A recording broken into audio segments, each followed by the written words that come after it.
السلام علیکم ورحمۃ اللہ وبرکاتہ۔ بسم اللہ الرحمن الرحیم۔ حضرات، سورہ احزاب تلاوت کی جا رہی ہے۔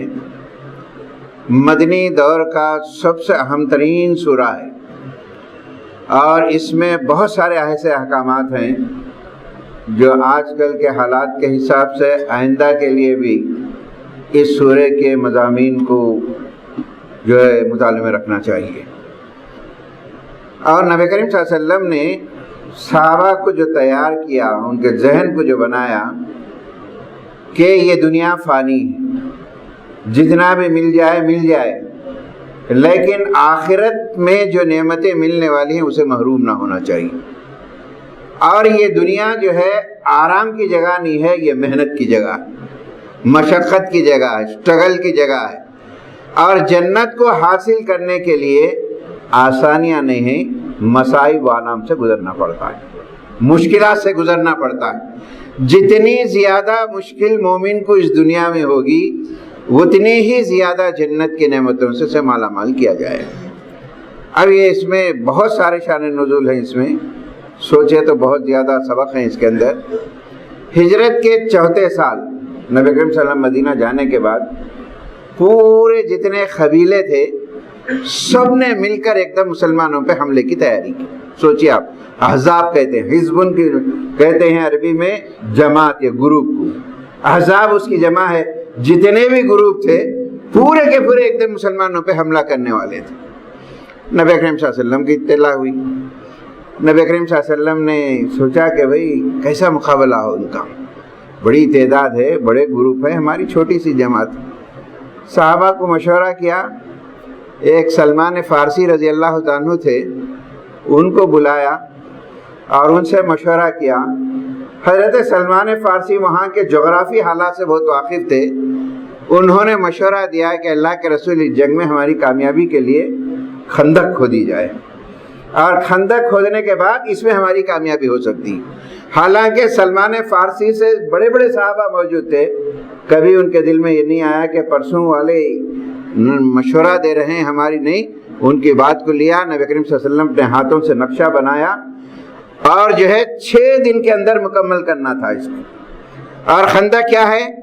3.5 میل لمبائی اور جو ہے 5 گز گہرائی کھودنا تھا، اتنی مشکل تھی۔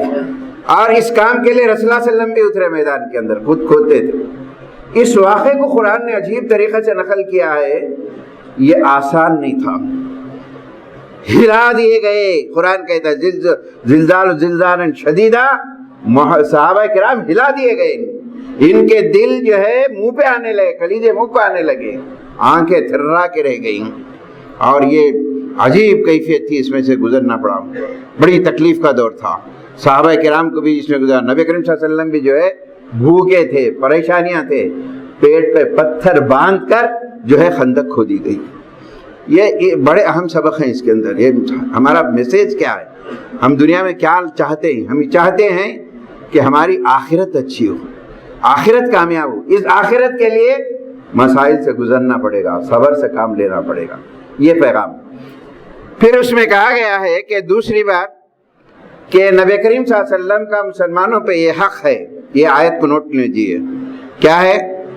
اپنے آپ کو، اپنے ماں باپ کو، اپنی اولاد کو، اپنی جان سے بڑھ کر نبی کریم صلی اللہ علیہ وسلم کی اطاعت۔ کھود رہے تھے، ایک جگہ پہ جو ہے چٹان آ گئی، صحابہ کرام اوزار مار رہے تھے، سبل جو ہوتا ہے نا مڑ گئی تھی، لیکن چٹان پھٹ نہیں تھی۔ کچھ صحابہ نے کہا اس کو ذرا سا ہٹا کر ہم کھود دیں گے۔ بعض صحابہ نے کہا اللہ کے رسول نے اپنے ہاتھ سے نقشہ کھینچا ہے، اس میں رتی برابر فرق نہیں ہونا چاہیے۔ نبی کریم صلی اللہ علیہ وسلم کے پاس آئے، نبی کریم صلی اللہ علیہ وسلم کی حالت کو دیکھ کر صحابہ رونے لگے، کپڑے میلے ہو گئے ہیں، دھول میں ہیں، بھوکے ہیں۔ نبی کریم صلی اللہ علیہ وسلم نے ان سے پوچھا اللہ کے رسول اللہ کی مدد کب آئے گی، ہماری یہ حالت ہے، بھوکے ہیں۔ اللہ کے رسول نے اپنا دامن اٹھایا تو 2 پتھر باندھے ہوئے تھے رسول اللہ سے۔ اس کے بعد نبی کریم صلی اللہ علیہ وسلم کے پاس یہ واقعہ پورا آیا، نبی کریم صلی اللہ علیہ وسلم نے اپنے ہاتھ سے سبل ماری، زور سے سبل ماری تو اس میں ایک شائننگ آئی۔ نبی کریم صلی اللہ علیہ وسلم مسکرائے، پھر مارے، پھر شائننگ آئی، ایسا 3 مرتبہ مارنے کے بعد کلمت ربی کا، اللہ کے حکم سے مارے ہیں. تو نبی کریم صلی اللہ علیہ وسلم نے مسکرانے کی وجہ وہی اللہ تعالیٰ بہت جلد ہمیں فتح یاب کرنے والا ہے، بہت جلد ہی خوشخبریاں دینے والا ہے. یہ خاص کر بڑے اہم واقعات ہیں اس کے اندر. پڑھیے، ایمان لانے والوں، رسول اللہ صلی اللہ علیہ وسلم کی زندگی اور سیرت تمہارے لیے ایک نمونہ ہے. جو سچے ایمان والے ہیں اللہ ان کو وعدہ کرتا ہے کہ دنیا اور آخرت میں سرفرازی ہوگی. ایک اور میسیج ہے اس کے اندر، بڑا اہم میسیج ہے کہ ہماری معاشی زندگی جو ہوتی ہے، روز کمانا کرنا، اس میں ہم کیسے پھسل جاتے ہیں، ہمارا ایمان کیسے کمزور ہو جاتا ہے. ایک مورل صحابیات کا دیا گیا ہے دوسرے وقت میں انشاءاللہ تعالی. بسم اللہ الرحمن الرحیم. محترم دوستو، آج ہم دنیا کی کامیابی، پیسہ، دولت، شہرت اور دنیاوی حالات اتنے بدل چکے ہیں. ایک فرد کمانے پہ اکتفا نہیں ہوتا، گھر کے پورے افراد بھی کماتے ہیں، بچیاں بھی کماتے ہیں، اور جو رات دن محنتیں کرتے ہیں، اور یہ سوچتے ہیں کہ اتنی دولت یا پیسہ آنے سے سکون ملے گا. لیکن یاد رکھو، جتنا پیسہ آپ کمائیں گے اور جتنا پیسہ آپ کے پاس آئے گا، اس سے سکون کبھی نہیں ملے گا. ایک عورت کے لیے بڑی ضروری ہے، آنے والی نسلوں کے لیے، جوان بچے اور لڑکیوں کے لیے بھی ہم تعلیم یہ دیں کہ ہمارا مقصد اللہ کی رضا ہو، ہمارا مقصد خدا کی رضا ہو. عیش و آرام کی زندگی نہیں ہے ہماری، اور یہ عیش و آرام کی زندگی اگر گزارنا ہے، پیسے کمانا ہے، کئی غلط طریقوں سے آپ کو پیسہ کما سکتے ہیں، لیکن حلال طریقے سے کمانا بڑا مشکل ہے. اس سورہ کے اندر ایک بڑی بہترین اگزامپل دی گئی ہے. نبی کریم صلی اللہ علیہ وسلم کی بیویوں سے کہا گیا، اس وقت نبی کریم صلی اللہ علیہ وسلم کی نکاح میں 4 بیویاں تھیں، امہات المومنین، حضرت سودا، حضرت عائشہ، حضرت حفصہ، حضرت ام سلمہ رضی اللہ تعالیٰ عنہ. یہ ادھر سے ادھر سے مال غنیمت جب آتا تھا، ان کے دل میں آیا کہ ہمارے بھی گزارے اوقات کے لیے پیسہ بڑھا دیا جائے، اخراجات کو جو ہم کو پیسہ ہم کو بھی ضرورت ہے. یہ بات حضرت عائشہ سے ذکر کیا.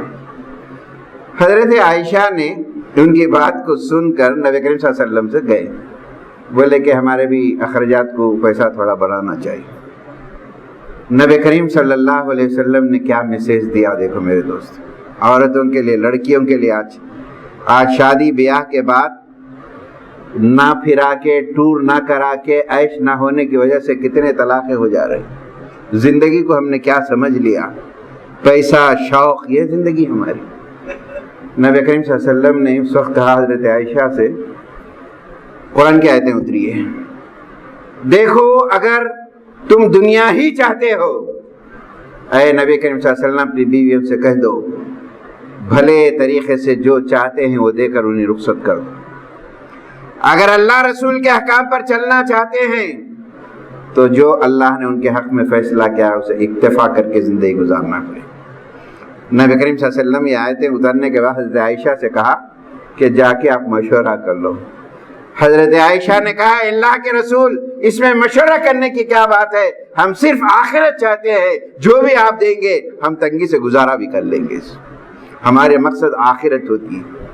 تو آخرت دیکھیے، حلال کمانا، برکتوں والا گھر، خیر خوبی والا گھر بڑا کم ہوتی ہے، پیسہ کم ہوتا ہے، لیکن خیر و برکت اس کے اندر ہوتی ہے. بہت پیسہ جو ہوتا ہے خیر و برکت سے خالی ہوتا ہے. آج بڑا اہم پیغام ہے ہمارے معاشی زندگی کے لیے. آج لڑکیوں کی سوچ، ہمارے بچوں کی سوچ، چھوٹے چھوٹے بچوں کی سوچ، ایک فون کسی کے پاس دیتے ہیں تو 1 لاکھ کا ہمارے پاس نہیں ہے، ماں باپ کو کچھ سمجھتے ہیں. اور جو ہے کتنے معاملات ایسے ہیں جو بڑے ہوٹلوں کو جا کے کھانا نہیں کھلانے پہ جھگڑے ہوتے ہیں. یہ ہمارا مقصد نہیں ہے. جنگ احزاب پڑھی، خدا کے لیے میں آپ سے اپیل کر رہا ہوں نوجوانوں سے. بڑی بدقسمتی ہے ہماری کہ ہم نے مطالعے کا عادت چھوڑ دیا، ہماری لڑکیاں پڑھنا چھوڑ دیے. سحر احزاب پڑھیے خدا کے لیے. 12 سے 12,000 سے 15,000 کفار کی تعداد تھی، اور مسلمانوں کی تعداد صرف 3,000 تھی. اور کیسے کیسے حالات کے بعد یہ جو ہے پیغام ہمارے تک پہنچا ہے. تو اللہ سے دعا کریں اے اللہ ہمیں عقل حلال رزق ہو اور برکتوں والا ہو، اور ہمیشہ یہ دعا کرے اے اللہ جو کچھ تو دیا ہے اس میں برکتوں سے مالا فرما. یہ اہم چیز ہے، اللہ سے دعا کریں. بسم اللہ الرحمن الرحیم. حضرات، سورہ احزاب میں ایسے مضامین ہیں ذرا نظر انداز کر کے آگے بڑھنا میں مناسب نہیں سمجھتا ہوں. کچھ اہم باتیں ہیں. حضرات، قرآن کی کچھ ایسے آیتیں ہیں جب ہم اس کو پڑھتے ہیں، تلاوت کرتے ہیں، غور کرتے ہیں، آج کی زندگی پہ ہم نظر ڈالتے ہیں، بڑا ڈر لگتا ہے. اللہ کے پاس ہم بچیں گے نہیں بچیں گے. سورہ احزاب کی ایک آیت ہے. آج کی دنیا پر نظر رکھ کے کہہ رہا ہوں میں، الحمد یہاں بڑے بڑے بزرگ احباب بھی ہیں، اللہ تعالیٰ ان کی عمروں میں اضافہ فرمائے، صحت مند رکھے. آج کی دنیا جو ہماری کامیابی کی طرف جا رہی ہے، ذرا یہ آیت پہ بھی غور کریں. الحمدللہ ہم محنت کرے، ہمارے بچوں کو پڑھائے، گھر کا کوئی نہ کوئی فرد سافٹ ویئر انجینئر بن گیا، خاندان کا کوئی نہ کوئی فرد امریکہ چلے گیا، ادھر چلے گیا، سیٹل ہو گیا. پھر اس کے بعد ان کے بچوں کو بھی جب دیکھتے ہیں، ان کا اسٹینڈرڈ آف لائف، ان کا رہن سہن، یہ جب دیکھتے ہیں، یہ آیت جب پڑھی جاتی ہے ذرا کانپنا لگتا ہے. وہ آیت یہ ہے، اگر یہ تمام ہم نے ان نسلوں کو، جیسے ہمارے پوترے ہیں، نواسے ہیں، یا ہمارے بھی بچے ہیں جو سیٹل ہو کے 2-2 لاکھ 3-3 لاکھ روپے تنخواہ کما رہے ہیں، اچھی بات، بڑی خوشی ہے، فخر سے بھی کہتے ہیں، اچھی بات ہے، بہت اچھا، اللہ اور زیادہ دے آپ لوگ. لیکن ایک آیت جو ہمیں بڑی چونکا دینے والی یہ ہے، یہ سب ہوتے ہوئے ہم نے ہماری نسلوں کو، ہمارے یہ معصوم جنریشن کو، چاہے نوجوان ہو یا چھوٹے ہو، عقیدے کے اعتبار سے ہمیں انہیں تعلیم نہ دی، ان کو ایمانیات میں مضبوط نہیں کیا، اور جنت کے راستوں کا متعین نہیں کیا. جنت کی لازوال نعمتیں کیسی ملتی ہیں، کیسی قربانیوں سے ملتی ہیں، وہ واقف نہیں کرایا. اور جو ہے عیش و آرام کی زندگی کیسی ہوتی ہے، اس میں کیا نقصانات ہوتے ہیں، یہ نہ کرے. یہی نسل جو ہے نا، پورے قیامت کے دن ہمارے بزرگوں کو، بڑوں کو پکڑیں گے. پکڑ کے کیا کہیں گے؟ قرآن نقل کرتا ہے، سعادتنا و کبرانا. اے اللہ یہ ہمارے بڑے ہیں، بزرگ ہیں، سادات ہیں، یہ خود بھی گمراہ ہو گئے اور ہم کو بھی گمراہ کیے. ہم کو دین نہ بتایا، جائز نہیں بتایا، حق نہیں بتایا، پیسہ کیسا ہے نہیں بتایا، جنت کیا ہے نہیں بنایا. یہ ہمارے بزرگ ہیں، خود بھی گمراہ ہوئے، ہم کو بھی گمراہ کیے. اے پروردگار ان کو ڈبل عذاب دے، ان کو ڈبل ضعفین من العذاب، ان کو ڈبل دے. انہوں اپنی مفاد میں تو خوش تھے، ہمیں کبھی سیدھا راستہ نہیں بتایا. یہ بڑی چونکا دینے والی آیت ہے میری ماں بہنوں.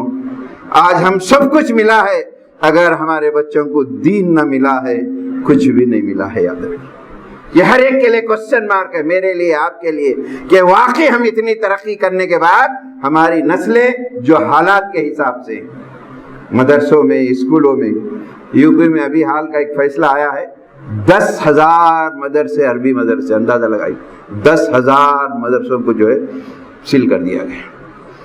یہ کیا ہے بتائیے آپ؟ ہر مسجد میں رمضان المبارک میں حافظ قرآن پڑھاتا ہے. یہ کہاں سے آتے ہیں؟ یہ کہاں سے تیار ہوتے ہیں؟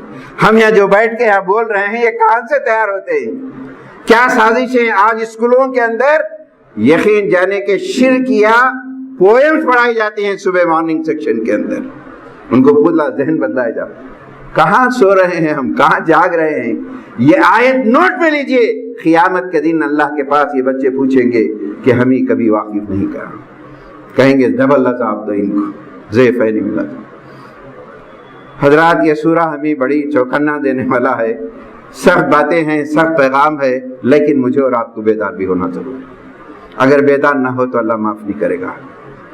اللہ تعالیٰ سے دعا ہے، اے اللہ آنے والے مصائب و آلام میں ہمارے معصوم بچوں کو دین پر قائم رکھ، نمازوں کا پابند بنا. کبھی ایسا ڈر لگتا ہے کہ کبھی ابھی 20-25 سال کے بعد گھر میں کوئی نماز پڑھا تو بچے حیرت کریں گے، یہ کیا کر رہے ہیں؟ سوچیے آپ، آج گھر میں دیکھیے آپ نماز پڑھتے رہتے ہیں، زوردار آوازیں ہوتی ہیں فونوں کے اوپر، ہم احترام نہیں کر رہے نماز کا، ہم دوسری جگہ پکار رہے ہیں۔ یہ مورل میں دے رہا ہوں، پوائنٹ دے رہا ہوں آپ کو، اپنے جائزہ لیجئے ہم کہاں کس لیول پہ ہیں۔ یہ عذاب آگا، انہوں مار رہے انہوں بھائی چھوڑ دیجئے، ہم کیا کر رہے ہیں؟ قرآن کیا کہہ رہا آپ کو؟ بلا پکار کر کہہ رہا ہو۔ اللہ سے دعا کرے میرے دوستو حالات تبدیل ہوں ہمارے لیے۔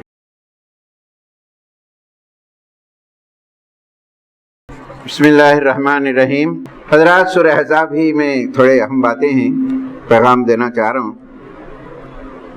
یہاں پر الحمدللہ میری عزت، آپ میں بہت احترام کرتا ہوں، میری ماں بہنوں کا عمر رسیدہ لوگ ہیں۔ اللہ تعالیٰ سے میری دعا ہے اللہ تعالیٰ ان کے سائے کو ہم پر دیر تک قائم رکھے اور ان کی عمروں میں اضافہ فرمائے۔ اور ساتھ ساتھ جوان لڑکیاں بھی آ رہے ہیں، بڑی خوشی کی بات ہے۔ اور ان لڑکیوں سے میرا پیغام ہے سورہ احزاب کے حساب سے، اے میری ماں بہنوں، اللہ تعالیٰ آپ سے کیا چاہتا ہے دیکھیے، خاص کر عورتوں سے کہہ رہا، آپ سے کیا چاہتا ہے اسلام، آپ کا مرتبہ و مقام کو پہچانیے۔ اگر غفلتیں لاپرواہیاں کریں، آپ کے گودوں کے جو بچے ہیں وہ تباہ و بربادی کی طرف جائیں گے، جواب آپ کو دینا پڑے گا۔ آپ کی بیداری سے آپ کے بچیاں، چھوٹے چھوٹے معصوم بچوں میں جو ہے بیداری آ سکتی ہے، یہ گھر کا ماحول تبدیل ہو سکتا ہے، ایک معاشرے کا سدھار ہو سکتا ہے۔ اور یہ تمام چیزیں اللہ نے آپ کے اندر رکھی ہیں۔ اگر آپ دل میں ارادہ کر لیں کہ ہمارا گھر اللہ کا پسندیدہ گھر ہو جائے، ہمارے بچے ہماری آنکھوں کی ٹھنڈک بن جائے، یہ بچے ہمارے لیے جنت کا راستہ ہموار کرنے والے بن جائے، آپ کو کیا کرنا ہے یہاں پر انسٹرکشن دے رہے ہیں۔ اب سنیے غور سے، خطاب فرمایا، حضور کی بیویوں سے خطاب ہے، امہات المومنین سے، بظاہر پوری تمام خواتین سے خطاب ہے۔ اے نبی کی بیویوں، میری ماں بہنوں، اگر تم کسی ضرورت پر کسی مرد سے بات کرو، تمہارا لب و لہجہ، انداز گفتگو ایسا نہیں ہونا چاہیے جس سے آپ بات کرتے ہیں وہ مرد کے دل میں برے خیالات پیدا ہو۔ نوٹ کیجئے ایک ایک بات کو، اپنے حسن کی نمائش کرتے ہوئے نہ پھرو، گھروں سے باہر نکلو تو اوڑھنیاں اوڑھ کے نکلو، گھروں میں ٹک کے رہو، نماز کے رواج کو قائم کرو، زکوٰۃ ادا کرتے رہو، اللہ تعالیٰ کے فرمان بردار بندیاں بن کر زندگی گزارو، سچے رہو، یاد رکھو دین پر چلنے پہ جو مشکلات آئیں گی اس پہ صبر کرو، اللہ کے آگے جھکو، خیر خیرات کرو، روزے رکھو، اللہ کو کثرت سے یاد کرو، اپنی شرمگاہوں کو حفاظت کرو، تم کامیاب ہو جاؤ گے۔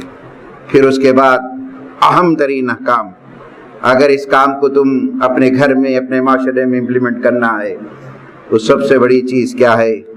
پردے کے تعلق سے آئی ہی بات۔ میں نے اس سے پہلے کہا تھا حضرت عمر کے خیال کے حساب سے کچھ آیتیں اتری تھی، پردے کی بھی تعلق یہی بات آئی ان کے تعلق سے۔ قرآن مجید میں 7 آیتیں پردے کے تعلق سے ہیں، 3 سورہ نور میں ہیں، 4 سورہ احزاب میں ہیں، اسی سورہ میں 70 سے زیادہ احادیث ہیں جو پردے کے تعلق سے، جس میں کہا گیا ہے مسلمان عورتوں کو چاہیے کہ اپنے گھروں سے نکلے اپنے سینے پہ اوڑھنیاں ڈال کے رکھے۔ حیا ہمارے معاشرے کا زیور۔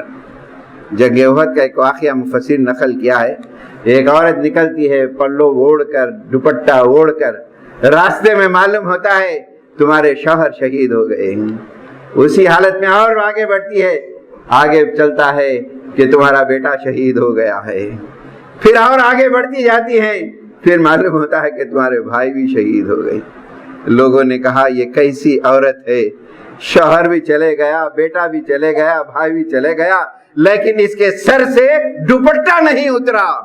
وہ عورت پلٹتی ہے اور کہتی ہے یقیناً میں نے میرے شوہر کو کھویا، میں نے میرے بھائی کو کھویا، میرے بیٹے کو کھویا، میں نے حیا کو نہیں کھویا۔ یہ ہمارا زیور ہے میرے دوستو، اور اس کو اپنائیں گے، یہ عزم کریں گے، ہمارے معاشرے کے اندر تبدیلی آ سکتی ہے۔ اللہ تعالیٰ سے دعا ہے ان احکام پر ہمیں چلنے کی توفیق نصیب فرمائے۔